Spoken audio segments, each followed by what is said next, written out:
Good morning, y'all. Welcome to my channel. Today, I want to talk about the flower of life. And the flower of life is a geometric shape, right? It's made out of circles. And this is what it looks like. Pretty sure you've seen this somewhere. And I wanted to give my opinion on what I believe it stands for. Now, first off, I believe when the flower of life is in this form, it's incomplete, right? This is made using only circles. And circles are only one half of the equation. You see, life is made out of lines and curves, right? Masculinity represented by lines, femininity represented by curves.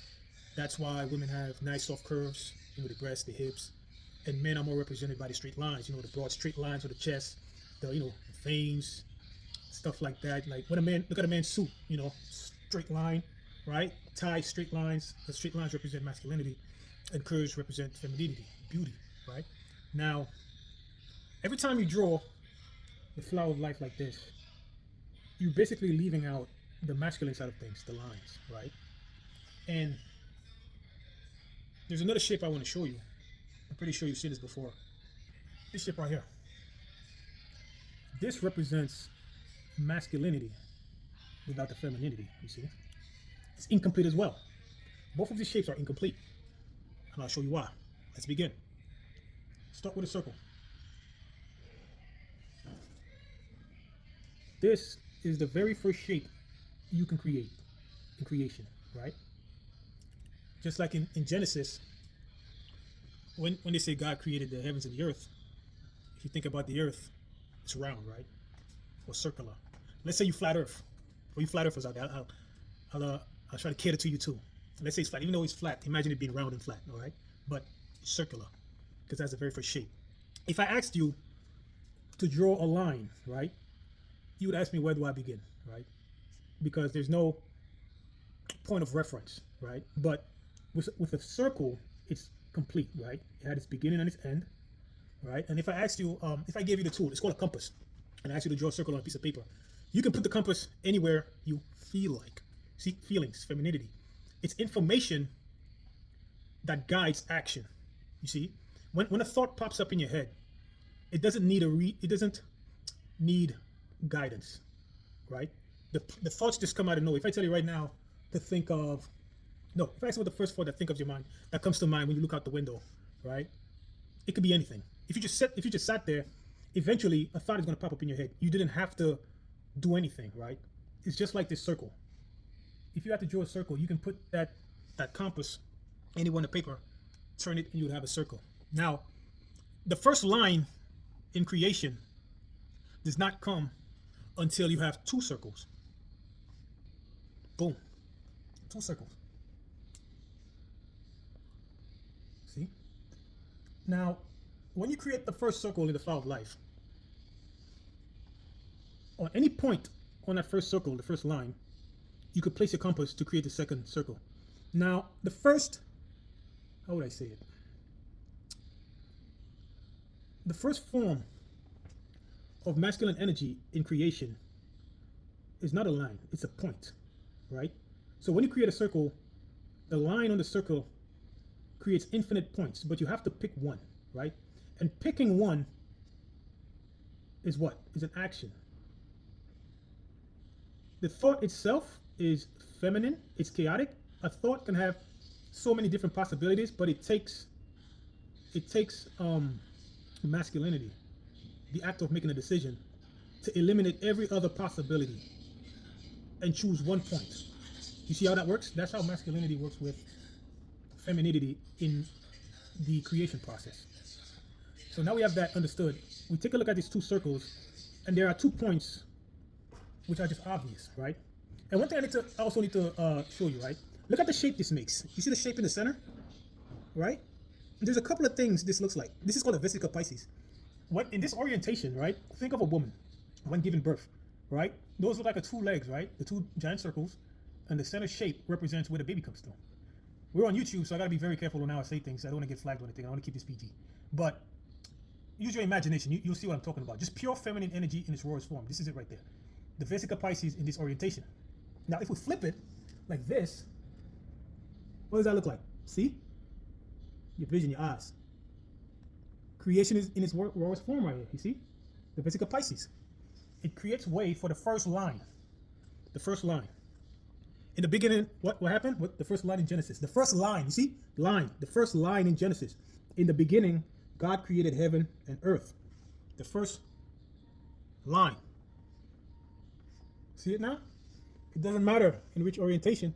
The first line. The horizon or ascension and descension. North and south, east and west. See? Creation. Creation. See? Now it's complete. Now, if we use this principle and we keep creating more circles, we can add more lines to it. Now, let's get back to, before we get to 6, let's do 3. This is 3 circles. All right? This is where matter is formed. Now, I want you to imagine these circles as dimensions. Every time you add a circle, you add a new dimension. So when we had 2 circles, we create a line, and the line has two dimensions. What's something that has 2 dimensions in reality? Let's think of it this way. Time. You have the beginning and the end, right? And if we think of the Vesica Pisces, you get the first line, right? What comes through that? A baby. What does a baby indicate? The beginning of a life. The moment that baby pops out, you have created a lifeline, a timeline. That's the beginning is the baby, the end will be the adult, or when the baby passes away in between that. That's a line. That's 2-dimensional time, right? Now, when you have 3 circles, now you have matter. 3 dimensions: height, width, and depth. Now, remember it's incomplete. When I add the lines, when we have 3 circles, we can create the first polygon, the triangle. That's why the triangle is so powerful. That's why it's everywhere in like occultism and, you know, just a bunch of quote unquote Illuminati stuff, the pyramid, because the triangle is the first polygon and it represents everything tangible in matter, you see? Because think about this. This shape, this is the very first complete shape, right? Where you have all angles coming together to form something. Now, as we add more circles, you can add more lines. And it's like a language of, all you have to do is decode what the shapes are trying to say to you. Geometry and math itself is the language of the universe, you see? And gets complete after 7 circles. It takes 7 circles to create the seed of life right here. 7. Just like in the Bible, what does it say? On the 7th day God rested because it was perfect. You see? It's perfect. It's a perfect shape, right? But it's incomplete when you have it in this orientation. It doesn't explain everything. For you to get the full picture, you have to add the lines, right? Because the circles represent possibilities, chaos, right? But in that chaos, there are points for you to follow. It's just not, you see what I'm saying? That's just one law of the universe, right? You can't escape it. There will be order. Even in the chaos, when you draw these circles, you have these points. And these points represents the order of the universe. They create a place for action to be taken, right? And when you take the action, aka you draw the lines, you get this. You see? This is the complete picture. Masculine and feminine perfected. You can't have one without the other. When you separate one, you create an imbalanced system. You see? This is the lines without the circle. But how can you create these lines if you have no circle? Now, you've seen this before. This is, some people call it the Star of David, but you can take it and call it whatever you want. This is made by the creator. This represents one side of the creator, you see? The action. It's the force behind creation where the will takes place when you do things, right? You have many thoughts, but you cannot express all thoughts at one time. You have to pick one. And that's the masculine principle, the line, the one that takes action, you see? But what's action without thought? It's just pure logic. ChatGPT, AI, you see? No feelings. There's no feelings, only actions. You cannot create this without a circle. You cannot create this shape without the points that the circle give you that guide you. You're guided by your feelings, but it's up to you to make the decision to take action. You see, when you're hungry, there's an infinite possibility of what you could eat, but it's up to you to choose one or two, whatever you like. You might be hungry. You see what I'm saying? That's the balance of life. You know, women have their own source of information. Women, you know, they're very in tune with their feelings, right? And feelings are a massive amount of information condensed into something simple, right? A feeling, a hunch, intuition, right? Those are feminine principles. It's very simple to you, but it carries a lot of information.